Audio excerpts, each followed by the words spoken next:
Vamos fazer uma revisão boa, muito eficiente sobre os modos de produção.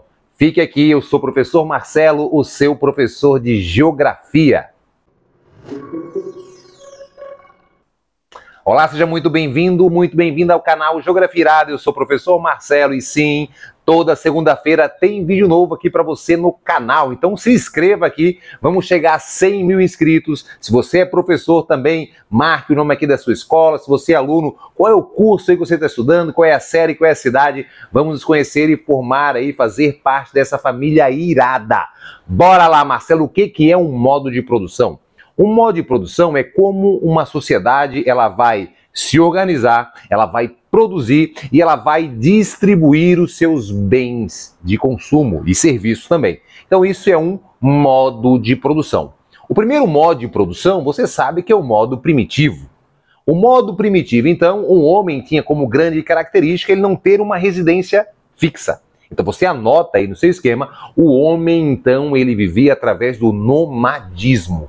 Nomadismo é uma palavra bem interessante para você identificar nas questões aí de vestibulares e também no Enem. E uma outra característica, se ele não tinha residência fixa, né, ele vivia migrando, esse homem também tinha como a forma de produzir os seus bens e adquirir os seus bens através do extrativismo. Então a extração, o homem ele era um coletador.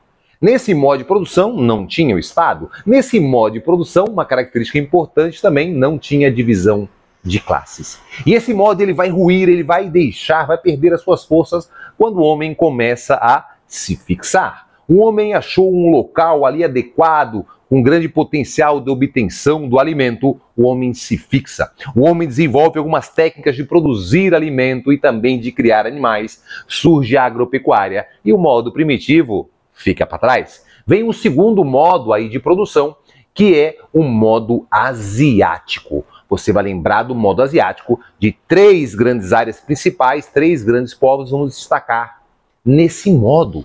Quais são, Marcelo? O Egito, tá? O segundo, a China e também a Índia.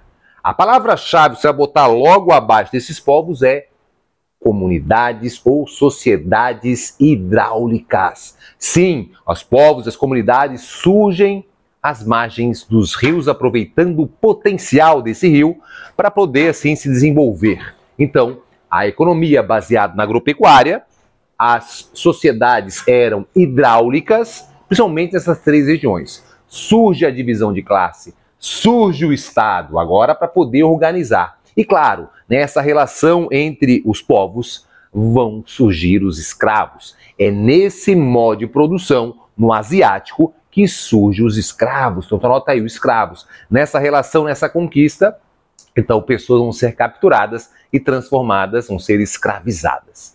Tranquilo? Isso é uma característica bem importante deste modo de produção. Resumo direto ao ponto para você.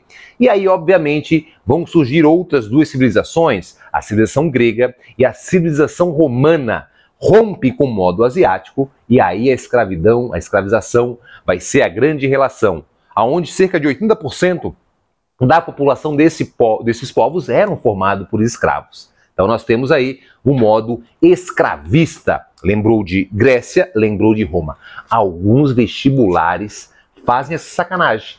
Tentam colocar ali, né, que o modo asiático, colocando apenas alguns países lá da Ásia, lembrar que o Egito tem território na África e também na Ásia, como nesse modo também nós tivemos alguns povos da América que tinham essa característica no modelo asiático. Tá? Fica atento. E também tentam confundir com vocês, tentando colocar no modo, né, relação de Egito, China, que vai surgir, que fazem parte do modo escravista. Então lembrou escravista, Grécia e Roma. O escravo nessa relação ele podia ser conquistado através de conflitos ou podia ser também através de alguma dívida. A pessoa devia lá e era transformada em escravos. Escravos em alguns locais poderiam ser comprados, em outros pertencia ao Estado.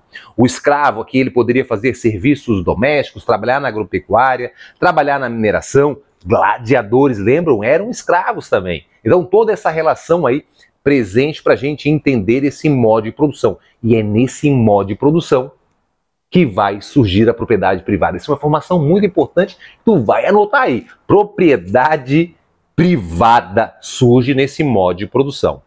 Tranquilo? Tá dominado? Então essa é uma característica bem importante desse modo e ele vai, obviamente, vão ter toda essa relação entre os povos. E aí esse modo vai gerar muita violência também com a presença dos germânicos, os romanos, os conflitos, faz com que grande parte da população emigre das cidades e busque locais mais protegidos. É aí que surgem os feudos e entra então um modo feudal, também baseado na agropecuária, mas agora deixa de ter a escravidão. A relação é baseada na servidão. A servidão entre quem, Marcelo? Entre os vassalos, né, e o suzerano. Então, as pessoas que forneciam essa mão de obra, em troca ganhavam a terra para produzir e a proteção dentro dos castelos. A economia era centrada dentro dos feudos, não era uma economia para fora, era para dentro do feudo. E ali nós tínhamos relações, impostos, obrigações, onde os vassalos tinham que, né, seguir à risca o que era determinado ali pelo senhor feudal. Então, nós tínhamos a captação, que era imposto, né, nós tínhamos a banalidade, que era uma relação de pagar para utilizar a infraestrutura, nós tínhamos a talha, que era a divisão, produzia parte, ficava para o senhor feudal e parte ficava a população. Então tínhamos várias obrigações que eram sim dessa relação do modelo feudal. Esse modo feudal vai entrar, né, em crise ali no final da Idade Média, vai surgir o capitalismo, e o capitalismo ganha força pelo comércio, essa relação comercial, quando as pessoas acabam, né, saindo do feudo para comercializar. Nós temos a peste negra matando muitas pessoas ali, né, no século XIV. Isso vai possibilitar que algumas pessoas produzam excedente, comercializam, e aí vem o modo capitalista. E o capitalismo vai começar com a sua primeira fase com o capitalismo comercial, né, das grandes navegações. E aí nós temos várias relações. Volta a ter ali agora a escravização, a busca por mão de obra e comercializar o tráfico, né, de escravos. A escravização moderna, né, uma outra relação transformando o ser humano em uma mercadoria. Então isso acontece no modo capitalista. As nações europeias que vão para a África e acabam retalhando a África, matando muitas pessoas, roubando a riqueza, né, exterminando as pessoas, transformando aquelas pessoas em escravos, levando para diversos continentes, criando o conceito de raça, que é uma farsa. E aí, né, vem o que a gente chama de racismo, porque eles vão classificar, e que era a teoria da eugenia, que a raça branca é mais evoluída. E a raça negra, ela deveria, obviamente, seguir o que a raça branca determinava, né? Então, quem é o Deus verdadeiro é o Deus do branco, o idioma correto é o idioma do branco, a forma de vestir é a do branco. Então, toda essa relação vai ser criada, e eu digo para vocês, por muitos anos. Praticamente aí foram 300, 400 anos nessa relação de dominação. Vem a segunda fase, o capitalismo entra em crise, o capitalismo industrial, tá? E aí sim, começam fortemente as características, com a obtenção do lucro, a propriedade privada, a divisão de classes, a lei da oferta e da procura, essas relações que vão surgir muita crítica a esse modo, e aí vai surgir o socialismo. Os mais famosos intelectuais que defendem o modo socialista, Karl Marx e Friedrich Engels, criticando muito o modo capitalista e criando, na verdade, pegando o socialismo que já existia no papel e criam um socialismo científico. Uma possibilidade, então, né, da aplicação diferente do modo capitalista, onde nós tínhamos a relação da burguesia e o proletariado. A burguesia, quem, né, controla ali os meios de produção, e o proletariado, quem tem apenas para oferecer a sua mão de obra para obter o seu lucro.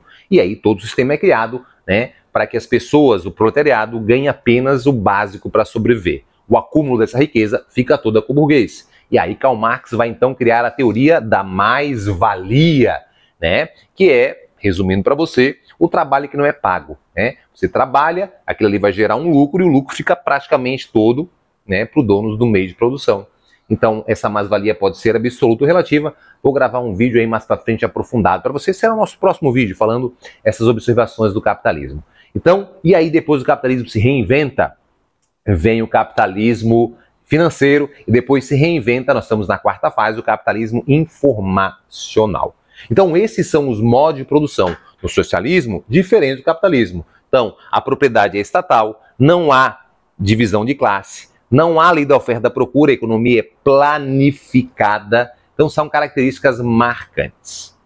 Vídeo rápido, 10 minutinhos para você revisar e fazer aquela linha do tempo com os modos de produção. E eu peço que você se inscreva no canal, deixa aqui o seu nome para fazer parte da família Irada, marcar aí os seus amigos e a gente assim agora sempre postando vídeo para ajudar você aí a conquistar esse objetivo. Se você é aluno do Marcelo presencial, bora estudar. Isso aí é conteúdo muito relevante, a gente já explicou na sala de aula e esse vídeo é para revisar para vocês, ok?